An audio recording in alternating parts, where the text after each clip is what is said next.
a medium size of antelope that is brown in color with slim legs. Despite of their sexy legs, they are considered as fleet runners and fantastic jumpers of the savannah since they can run up to 90 kilometers per hour. They can jump up to 10 meters in length and 3 meters in height. So only male have horns. Impala, and we have also here the Thompson gazelle, a smallest antelope that is light brown in color with dark stripe, running down a long straight horn. They can survive months or up to a year without drinking water, as they can get almost their need from food like succulent and grasses. They are the logo of Qatar Airways and the national animals of Qatar, Gemsbok, Oryx gazelle, and if you know Madame Gazelle and Peppa Pig, that's Madame Gazelle, the teacher. Madam Gazelle. I love this one.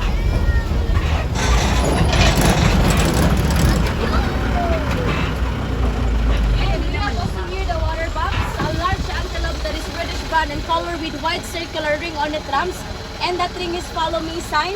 Their body emits an oily secretion which acts as a water repellent and defense mechanism towards predators, since they have also a stinky smell.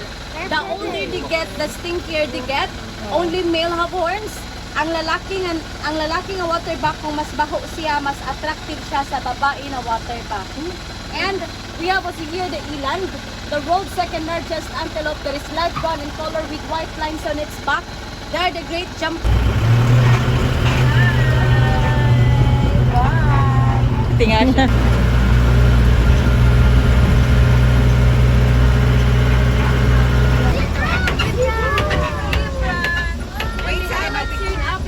Zebra, mura siya din. Over lifespan, antelopes can live 20 to 25 years in captivity, while zebras can live 20 and almost 4 prominent white blaze on its face and forehead. They can grow up to 33 to 39 inches tall and weighs 50 to 80 kilograms. Originates in African word bless, which means blaze.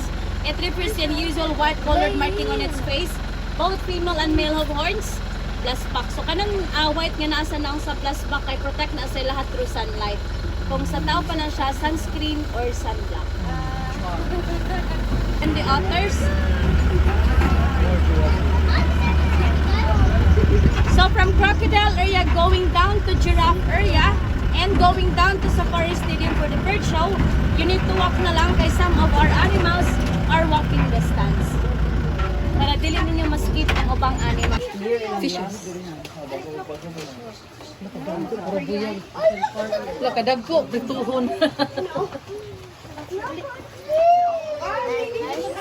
Si Hayden. Ginan ka fish tan? Lipan dito.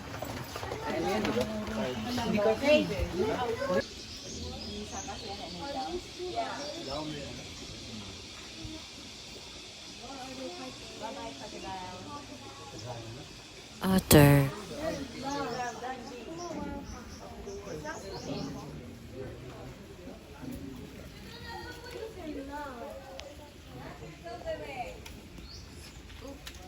Knock over the sleeping.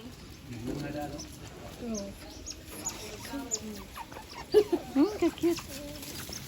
It's creepy lah. It's creepy ako.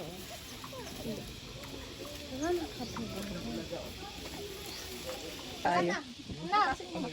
Ano? 9,000 years. Hi, Hana.